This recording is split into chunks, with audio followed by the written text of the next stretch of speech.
Good Monday. We're back.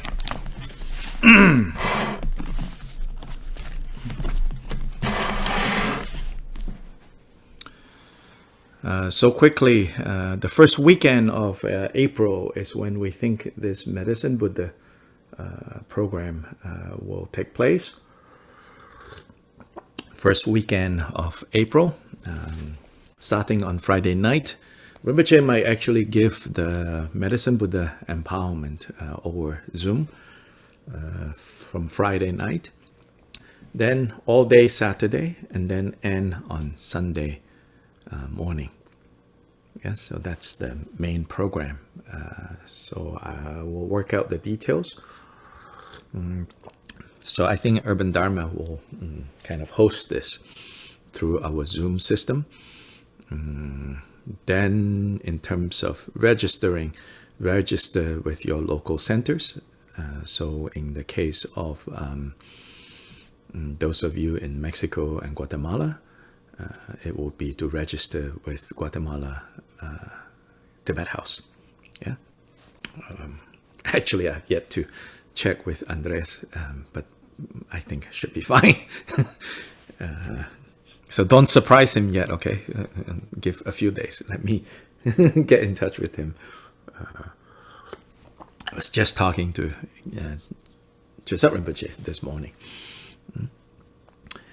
Then in Singapore and Malaysia, I'm sure you'll register the usual places with the center in Kedah and the center in Singapore. I think those are the two places to register. So anyway,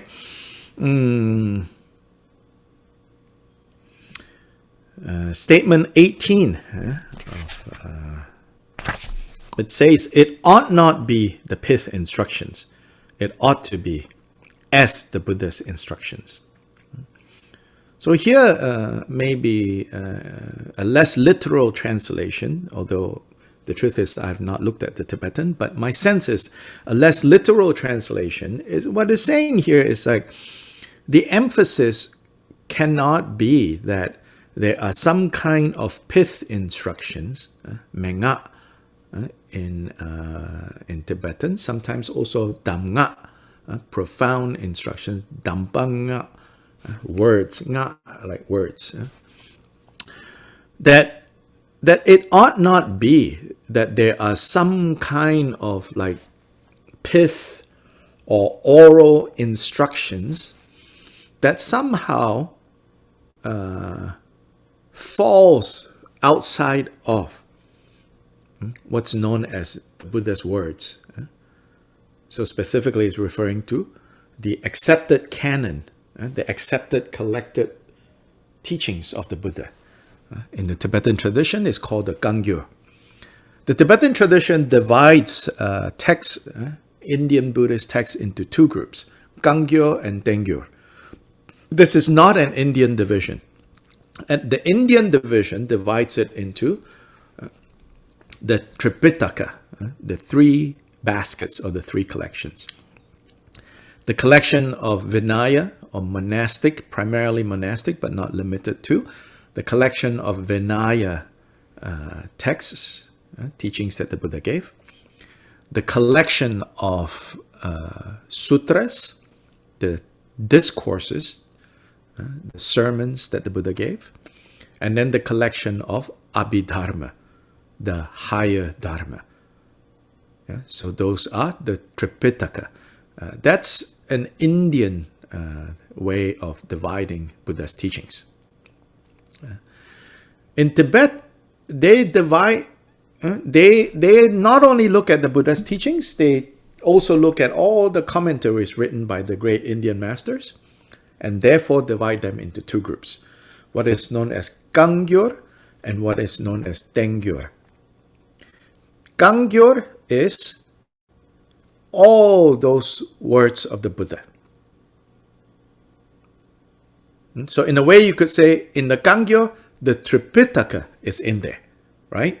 The Buddha teaching on discipline, the Buddha teaching, giving sermons, and the Buddha teaching the higher Dharma, meaning more detailed explanation of philosophy. All those are in the Gangyur. Tengyur is the commentaries written by the great Indian masters. Commentary on what? Commentary on the Gangyo. So here, when it says, it ought not to be as the pith instructions, it ought to be as the Buddha's instructions.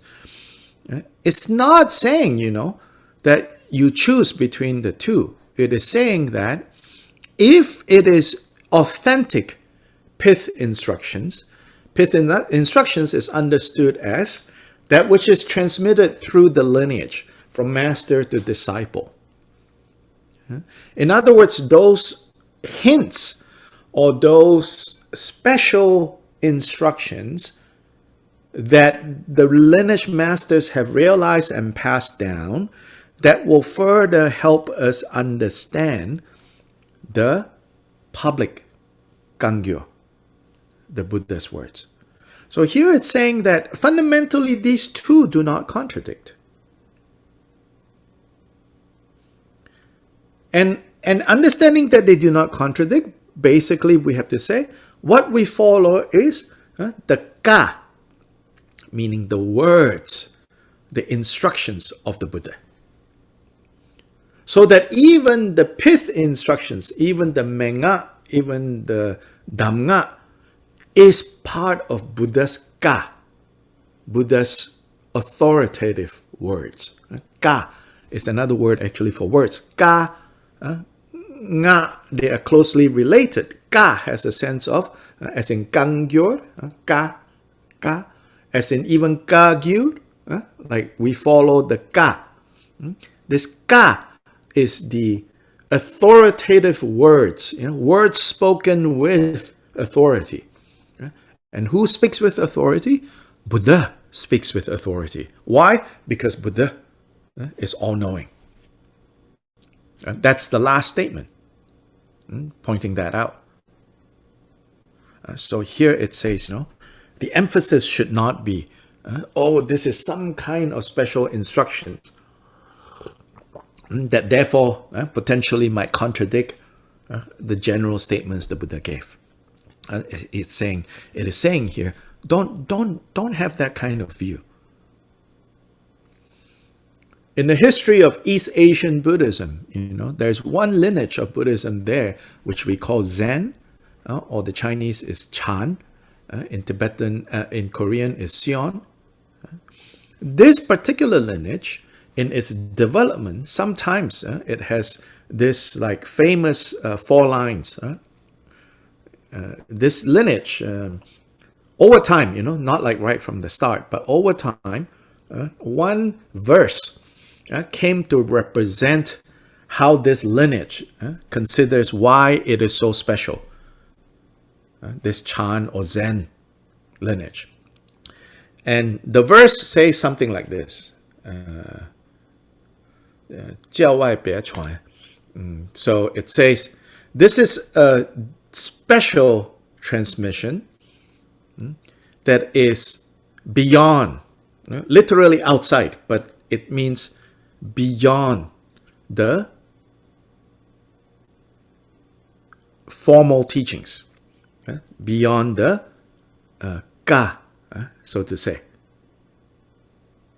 That this is a special transmission beyond scriptures.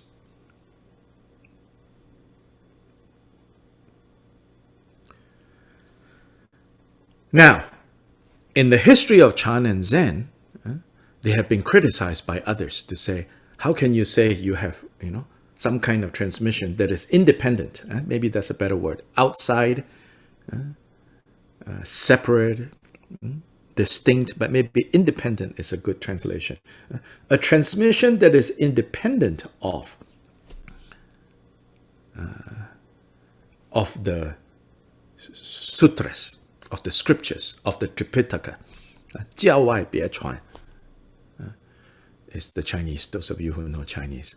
Then the next line, it says, 不立文字. It means we do not set up words and phrases, meaning we don't write these long treatises, and commentaries. Because up until that point, all the other lineages of Buddhism that existed in East Asia basically will say, we consider this sutra to be supreme, that sutra to be supreme, this sutra to be the most important, and then they write a lot of commentaries based on whatever sutra they chose. So the Zen people said, first of all, we're not reliant on sutras. Second of all, we do not write commentaries. So sometimes they've been criticized as, this is, crazy. How can you have some kind of special thing that is outside of what the Buddha taught and all of us agree on? So in the same way here, among Kagyu lineages, among Kagyu practitioners, because so much emphasis on like the guru, particularly the authentic guru that comes from a lineage, sometimes people get carried away and say, my guru has something very special. Here Kyopa Rinpoche is saying, whatever special things that your guru has, it has to be accountable to the recorded teachings of the Buddha. Otherwise, it is not. This is this point, as I understand, statement 18. Yeah, if it is in fact authentic pith instructions, menga, then of course it will be in accord with the Kangyo.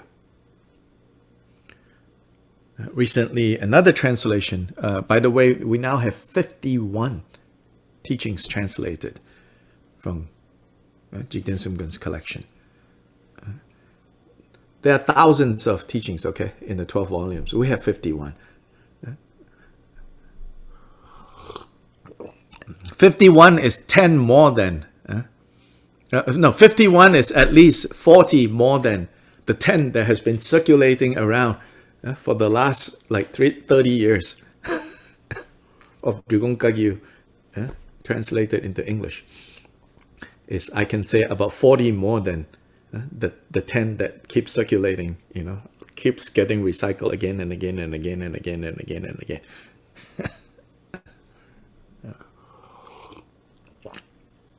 So anyway, in one of the recent teachings, this is called the 5 essential points and the 8 Samayas of Mahamudra. The first essential point, he says, the instructions, the pith instructions, have to be tied to a lineage. And then when Kyopa Rinpoche explains that, and he says, it cannot be the case that these instructions cannot be found in the Buddha's words, in the conventional teachings, in the generally available teachings. If this instruction contradicts that, do not trust the instruction. Trust the, what you could say, publicly verifiable sources. Yeah. So you can see what Kyopa Rinpoche is doing is he's really wanting us to have the bigger perspective, kind of have this balancing factors, right? As much as so much emphasis on the guru's instructions, the guru's ability to help us to point the nature of mind. On the other hand, he will say, but if any of this contradicts what is publicly available, publicly accepted, generally accepted, then something is wrong in that picture. Yeah. So people claim that the defects and qualities of practicing arise exclusively according to the profound pith instruction. And so meaning people claim that, only in the profound pith instructions will you have information about the problems that might arise in your practice and the qualities that might arise in your practice. And therefore, the pith instructions are so special and only available by them being whispered to you. Gilbert Rinpoche said, no, you rely on what's publicly available. Since the Exalted One has the authority of all phenomena, he is without veils concerning all objects of knowledge, all knowledge objects.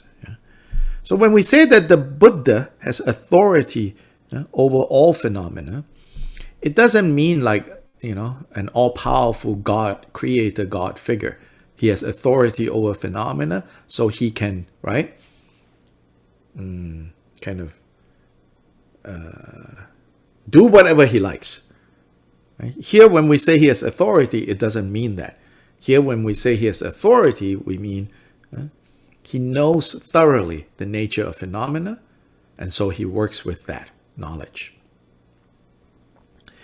Therefore, concerning those dharmas that are empowered through the gnosis of that knowledge, so concerning those teachings that are empowered through the wisdom of that kind of knowledge, the knowledge of the ability to see everything, to understand everything.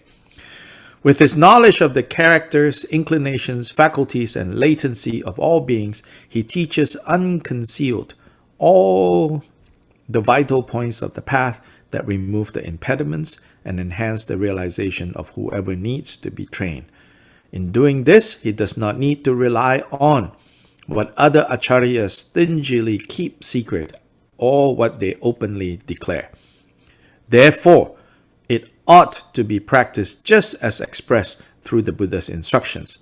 But, as just explained, it ought not be practiced according to the intellectual understanding, experience, and biased pith instructions of ordinary beings.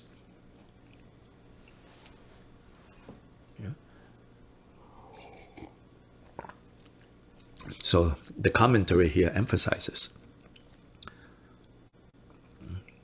don't be partial in your practice. Yes, rely on the Guru, but the Guru's instructions have to point us in the direction of the Buddha's teachings. If there's too much of like the Guru's own experience mixed into it, then it can become a fault. Yeah, we have to understand, this is against a background where there's a lot of emphasis on all the practical things that the Guru can show, that the text doesn't necessarily give all that information. But within that context, to always remind ourselves, it is still better, it is still important to know the Buddha's general public, what the Buddha has clearly taught. So anyways, Chodrak quotes this text from the Ratnakutta. The Ratnakutta Sutra is not just one sutra, it's a collection of sutras. Here he says, the Prabhasadana of the Ratnakutta Sutra. The Ratnakutta is a collection of sutras, right? The heap of jewels.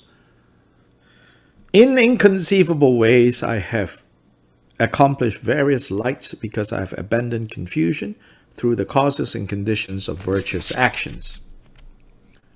So that's the quote there. Since concerning the establishment of the individual marks of a Buddha, the perfect individual causes were taught by the Buddha, there is no one else whose domain is likewise that of omniscience, of all-knowingness. Therefore, through that previous explanation of the teaching of Maitreya Natha, it has certainly been clarified. So, Sobish's notes will be helpful again. According to Doje Sherab, some people claim that the defects and qualities that arise through practice arise exactly according to the profound pith instructions that they perceive as the specific instructions, whereas they see the Buddha's instructions, the Gangyo, as merely overall teachings. By accomplishing the profound pith instructions, one cultivates qualities and abandons defects.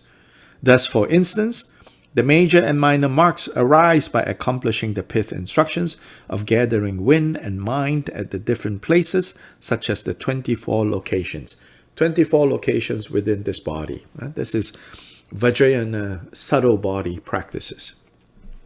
Furthermore, the crown protuberance, this on top of the Buddha's head, arises by accomplishing the instructions of the four joys. Life becomes equal to the sun and moon. The teeth remains white. Wrinkles are lacking. The body remains youthful and firm, and so on, all through practicing the respective pith instructions. Therefore, the pith instructions are deemed to be more important than the Buddha's words. So more specifically, there is this idea that these pith instructions actually contain information for perfecting the 32 major and 80 minor marks of a Buddha. Yeah, and so there's so much, right, kind of advertisement, commercial, so to say, that says the pith instructions are so great. The pith instructions are so great. The pith instructions are so great.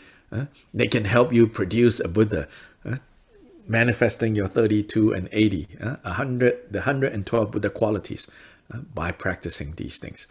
Therefore, the pith instructions are so special. That's the view that Jigten Gun is contradicting. So here, we may assume that the following arguments are also directed against pith instructions of a certain kind, those based on the intellectual understanding or experience of ordinary biased beings. Here, ordinary being certainly refers to a broad spectrum of people. However, the intention is not to devalue pith instructions as such. This Vajra statement is primarily about possible tensions between the Buddha's words and the other master's pith instructions, Dhammga, or sometimes translated as profound instructions. In such cases, Buddha's words, Buddha Vachana, has precedence. So this is a little confusing for people to read. I think it should say Ka. In such cases, the Ka, the Buddha's words, those found in the Gangyo, should have precedence, should carry more weight. The Buddha's instructions, meaning what is in the Gangyo, are superior to pith instructions because he has the authority of all phenomena. This expression is found several times in this text. The commentators here define the authority as being without veils concerning all knowledge objects. That is, all knowingness. So as I explained, authority doesn't mean, he arbitrarily manipulates and changes things, how things work. No, he doesn't do that. Authority here means he sees exactly how things work. When he sees how things works, he can do things that seem like he is going against, right? What our limited sight think possible and not possible. My favorite example, maybe a little bit overused, is how the microwave oven, it contradicts our normal understanding of how things work. Really, I mean, of course, now we all have gotten so used to the microwave oven, but I see that there are some of you who live, a big part of your life, maybe no microwave oven. Try to think about that, When the microwave oven first came out, it really seems to contradict how things are, right? I mean, how can something turn hot so quickly? Well, 1 minute you can get a mug to warm up. So it seems like it's contradicting nature, but it's not contradicting nature. The scientists that figured out how to create a microwave oven saw more clearly how the atoms work. And then they created things. So from this perspective, right, what we call miracles, Buddha's display of miracles, they are not miracles in the Christian sense. In the Christian sense, miracles is when God breaks through the normal way things work to show God's authority. Right? That is a miracle in the Christian sense, which is God suspending the laws of how things normally work to show his authority over things. So the impossible becomes possible. But when Buddha does something that we call miracle, it is not him doing the impossible. It is still him doing the possible. But the possibilities are not understood by you and me, and therefore we cannot do it.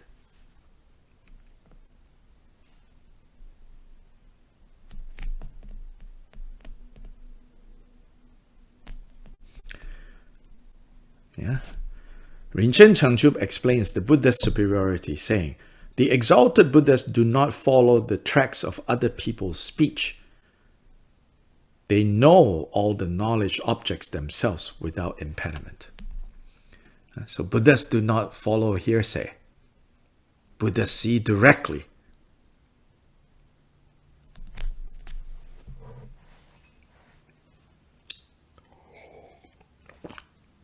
Furthermore, the commentators mention a particular ability of Buddhas, namely to teach in agreement with the specific needs and abilities of the trainees. This has already been a topic in the Sutras of the Shravakas.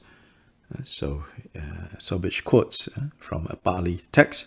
Anyway, this type of knowledge is furthermore coupled with the Buddha's extraordinary understanding of dependent origination and his omniscient knowledge of causes and results, which includes his understanding of the past and future types of birth of each individual being.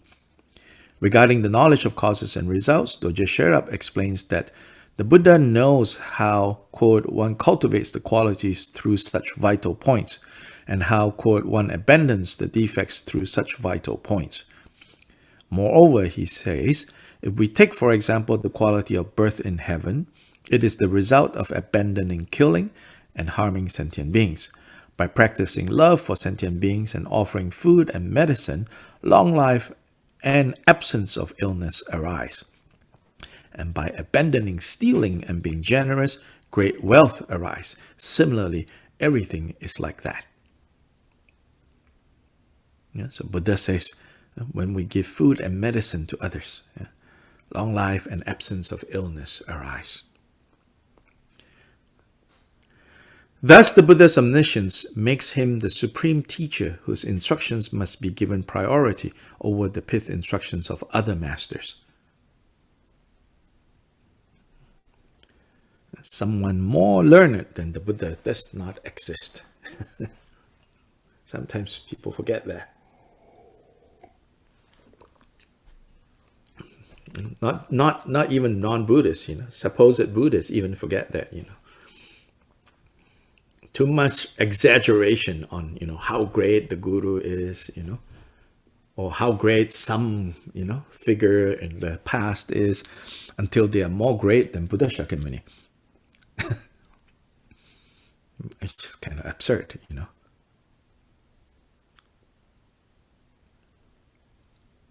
Anyway, questions, comments?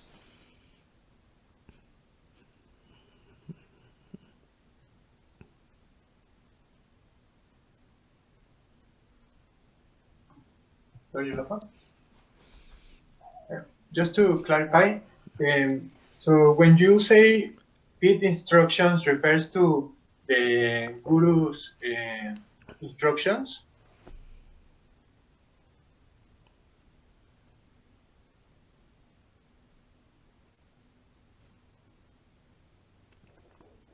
Can you hear me? Yes, no. Yes. Yes. What about the other Buddhas that has arrived after Shakyamuni or before? What about? The other Buddhas, because we only refer to Buddha Shakyamuni. Oh, because the teachings that we have come from Buddha Shakyamuni. Okay. Then Yeah, that's it. I But mean, the other Buddha has the same. all Buddhists are the same. All Buddhists have the same, The same. Yeah. Mhm. Yeah. Here it's contrasting Buddha Shakyamuni and all the masters that came after Buddha Shakyamuni. Mhm. In this case, then they say, yeah, I don't care. You can say, like even us, oh, Jigten Sumgon is Buddha. Oh, yes, yes. But between the two, Jigten Sumgon says, no, I you trust Buddha Shakyamuni's words first. More important, he says. Even if you think I'm Buddha, Jigten Sumgon will say that. Even if you think I'm Buddha, between my words and Buddha Shakyamuni, you trust Buddha Shakyamuni's words first. This is this point. Okay. Don't overemphasize like partial words. So this has implications on recently or not so recently. One of the few events that His Holiness did on Zoom, I think it was during Sakadawa back in last April. Oh my God. Last June. He said in Tibetan, it wasn't very well translated on the spot, but later they translated.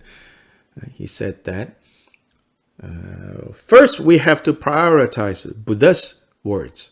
And he means Shakyamuni.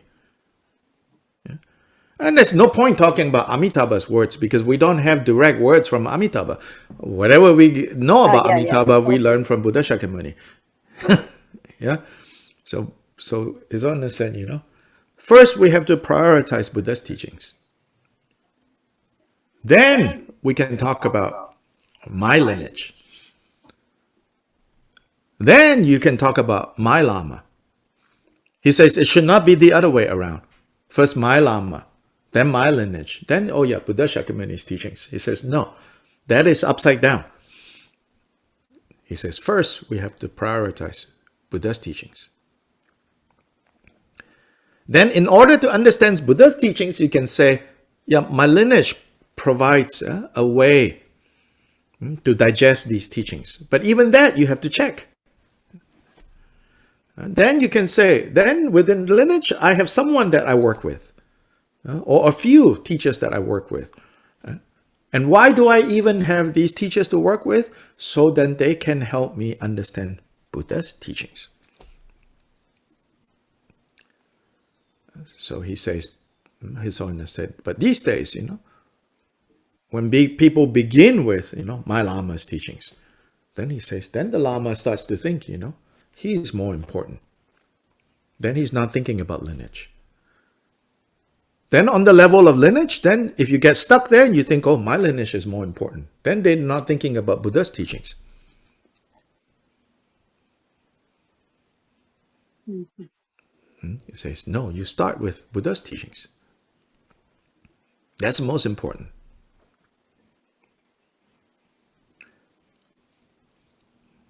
Yeah? Thank you.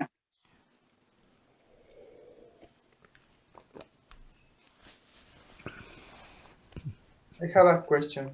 There are people in Bhutan, there are people in Tibet who never heard of Buddha Shakyamuni, if you can believe it. They're so into, Guru Rinpoche, Guru Rinpoche, Guru Rinpoche. This is not saying that Guru Rinpoche and Buddha Shakyamuni are fighting for attention, They're not, But people can be so limited, in their own... What is Buddha's teaching? So, I don't know. That's just... Or then in the West, you have a different kind of confusion. It's like, oh yeah, Buddha Shakyamuni. Yeah, that's okay, I'm into Tilopa, I'm into Pamasambhava. Oh, that's so... It's like Pamasambhava practice what? Practice Buddha Shakyamuni's teachings.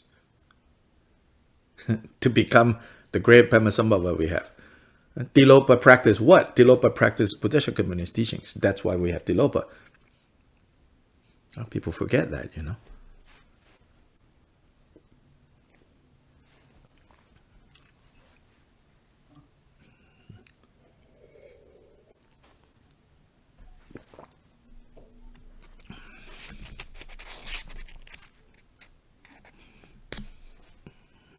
Can you hear me? So the point is not that there are any contradictions.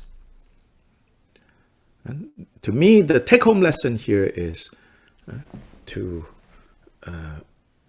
always remember, like these ground level teachings that the Buddha gave very clearly. 4 Noble Truths, 10 Virtues, 10 Non-Virtues, Karma. Yeah, we can keep deepening our understanding of those teachings.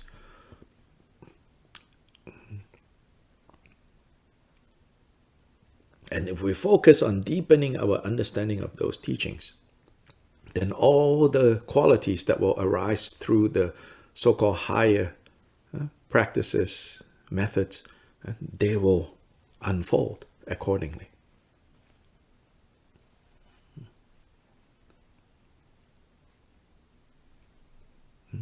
They will occur accordingly.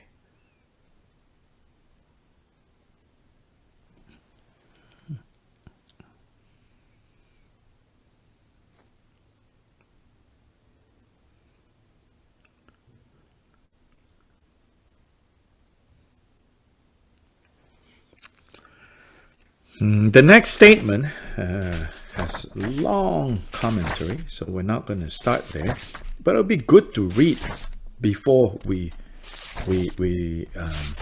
and not only is the commentary long, the notes are even long. This has to do now we're moving from questions regarding like instructions, which text is should we prioritize, whose words should we prioritize. Now we're moving into like meditative experiences. So 519, it says the 3 faultless samadhis are the cause of the 3 samsaric realms. These 3 faultless samadhis. Other people say, these 3 faultless samadhis is the cause of the 3 kayas. So Jigten Sumgön provocatively says, these 3 so-called faultless samadhis, meditative concentrations, faultless, right? But here he says they are the cause of the 3 realms of samsara. Kind of shocking, because if they are faultless, how can they give rise to the 3 realms of samsara? So it seems like other people, their statement makes more sense. The 3 faultless samadhis give rise to the 3 kayas. The 3 faultless samadhis are talking about the experience of luminosity, the experience of no thoughts, and the experience of bliss. So first the experience of bliss, the experience of clarity or luminosity, and the experience of no thought. We have already seen this area being discussed earlier, I think when we were doing chapter 6, where we already looked at these 3 experiences. These 3 experiences, the experience of bliss or pleasure, the experience of clarity, sharpness of mind, and the experience of all thoughts subsiding. Other people see them as indicative of the 3 qualities of the nature of mind. That non-thought is emptiness,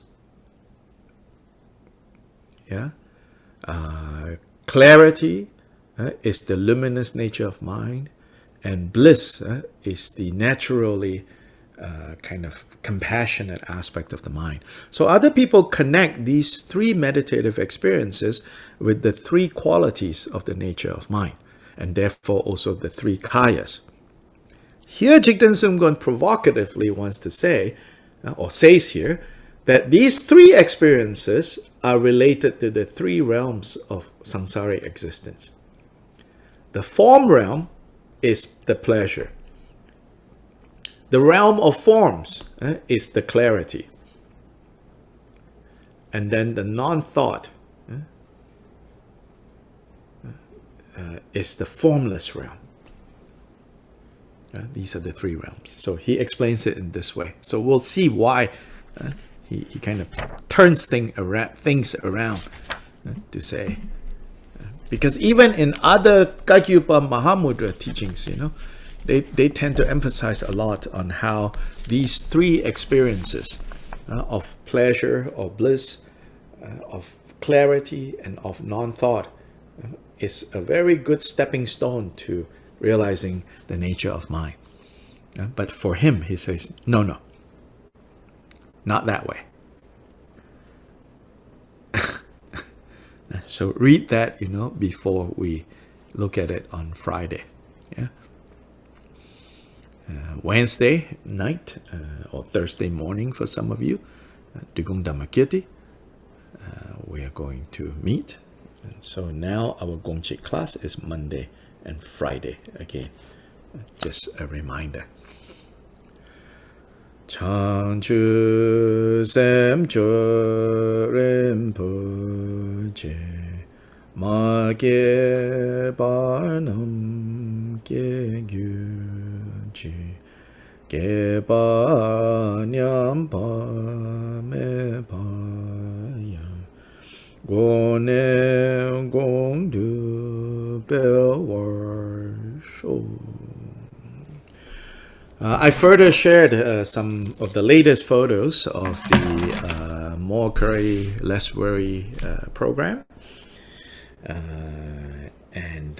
So we have done the first week of the 12 weeks that I said that we're going to do. But it looks like right now with the support, we might go beyond the 12 weeks.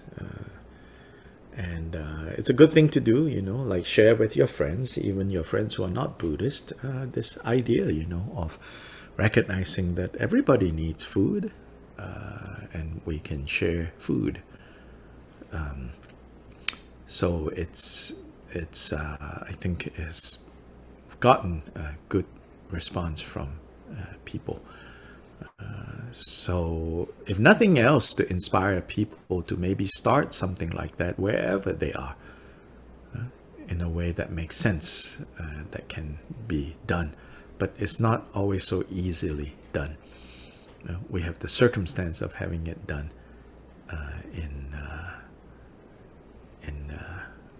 in this way. Yeah. Omar, you can go ahead and stop the recording. It's just